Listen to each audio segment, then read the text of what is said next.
আজকের গল্পটা হচ্ছে বেস্ট ফ্রেন্ডকে নিয়ে, যারা একই পাড়ায় একই সাথে বড় হয়েছে, একই স্কুলে একই ক্লাসে লেখাপড়া করেছে। একটি মনোযোগ দিয়ে শোনেন, আমাদের প্রত্যেকের জীবনে এমন একটা হলেও বন্ধু আছে, দুজনের প্রতিদিন কথা না হলে দিন কাটতো না। যে যেখানেই থাকুক না কেন, সারাদিনের সিক্রেট কথাগুলো শেয়ার না করতে পারলে তাদের রাতে ঘুমিয়ে আসতো না। এভাবেই তাদের বন্ধুত্ব 10টি বছর কেটে গেল। আর একটি বন্ধু 10 বছর টিকে থাকা এটা কোনো সহজ কথা নয়। তাদের দুজনের মধ্যে একজনের নাম সিধু, যে ছিল হিন্দু, আরেকজন হলো আদি, যে হলো মুসলিম। তারা দুজন ধর্মীয় দিক থেকে ভিন্ন হলেও তাদের বন্ধুত্বের মধ্যে এটা নিয়ে কোনো প্রভাব ছিল না। তারা একই সাথে কলেজে উঠলো আর একই কলেজে ভর্তি হলো। বলে রাখা ভালো, সিধু ছিল একটু শান্ত স্বভাবের, লজ্জার ভাবটা একটু বেশি ছিল তার। আদি আবার ছিল এদিকে বিপরীত, খুবই চালাক। সে খুব সহজেই সে যে কারোর সাথে মিশে যেতে পারতো। কলেজ জীবনে আদি একটা মেয়ের সাথে সম্পর্কে জড়িয়ে পড়ে।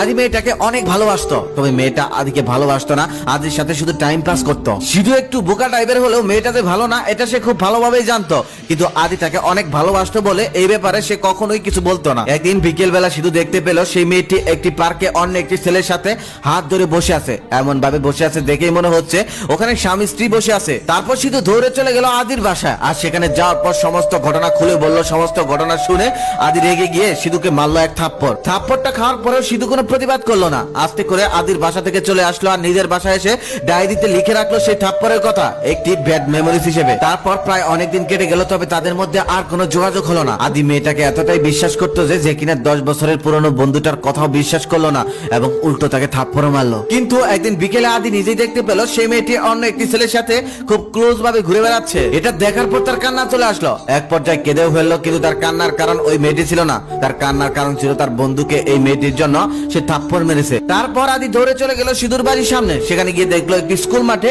সিধু মন খারাপ করে বসে আছে। তারপর আদি তাকে জড়িয়ে ধরে কান্না করতে লাগলো আর বলতে লাগলো, বন্ধু তুই যা বলেছিলি সবই সত্য, ওই মেয়েটা খুবই খারাপ। সেদিন আমি তোর কথা বিশ্বাস না করে তোকে থাপ্পড় মেরে অনেক ভুল করেছি, তুই আমাকে ক্ষমা করে দে। তখনও সিধু রাগ করলো না, সমস্ত কিছু ভুলে গিয়ে উল্টো আদিকে সান্ত্বনা দিতে লাগলো। এটাই হচ্ছে প্রকৃত বন্ধুর উদাহরণ। বন্ধুত্বের মধ্যে রাগ, অভিমান, হাসি ঠাট্টা সবকিছুই থাকবে, তারপরেও দিন শেষে বন্ধুই হলো একে অপরের খুব ভালো সঙ্গী। জীবনে চলার পথে অনেক মানুষের সাথে পরিচয় হয়, অনেকের সাথে বন্ধুত্বের সম্পর্ক হয়, তবে আমি মনে করি পৃথিবীর সব থেকে ভালো বন্ধু হলো বাল্যকালে সে একসাথে বড় হওয়ার বন্ধুগুলো। যারা তোমার মনের খবর জানে, যারা তোমার পছন্দ অপছন্দ জানে, যারা খুব ভালোভাবে জানে তুমি কিতে বেশি খুশি হও, যারা খুব ভালোভাবে জানে তুমি কিতে অনেক বেশি রেগে যাও, যারা জানে শৈশবে তোমার দুর্বলতার কথা, যারা জানে জীবনের প্রথম তুমি কোথায় কার কাছে পেয়েছিলে ব্যথা, যারা তোমার সোনালী দিনগুলো সাক্ষী, তারা হলো তোমার বাল্যকালের বন্ধু। আম চুরি, জাম চুরি, কাঁঠাল চুরি, লিচু চুরি, কত চুরির খবরই না জানে তারা। সেই দিনগুলো আজও মাঝরাতে মনে পড়ে সেই পুরনো বন্ধুগুলোর কথা,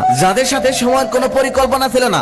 এক আড্ডায় দিন কেটে যেত, বাড়ির কথা মনেই থাকতো না। তবে জীবনের ব্যস্ততার জন্য আজকে আর সেই প্রিয় মানুষগুলোর সাথে দেখা হয় না। কর্ম ব্যস্ততায় সবাই অনেক দূরে। কোনো উৎসবে হয়তো কারো কারোর সাথে দেখা হয়, তবে আর সবার সাথে দেখা হয় না। দেখা হলেও আর আগের মতো আড্ডা হয় না, কারণ এখন আর এত সময় কারো কাছে নেই, সবাই যে যার মতো ব্যস্ত। সেই শৈশবের প্রিয় বন্ধুগুলোর উদ্দেশ্যে একটাই কথা, যেখানে থাকিস, যেভাবে থাকিস, ভালো থাকিস। যদি বেঁচে থাকি আবারও দেখা হবে কোনো একদিন, হয়তোবা সেটা অনেক পরে, তবে দেখা হবে। প্রত্যেকের জীবনে শৈশবের এমন বন্ধু আছে, তবে কখনোই বলা হয়নি বন্ধু তোকে ভালোবাসি, তবে অনেক মিস করি তাদের। এই ভিডিওটা দেখতে দেখতে যদি তোমার এমন কোনো বন্ধুর কথা মনে পড়ে যায়, তাহলে শেয়ার করতে পারো সেই বন্ধুকে এই ভিডিওটা।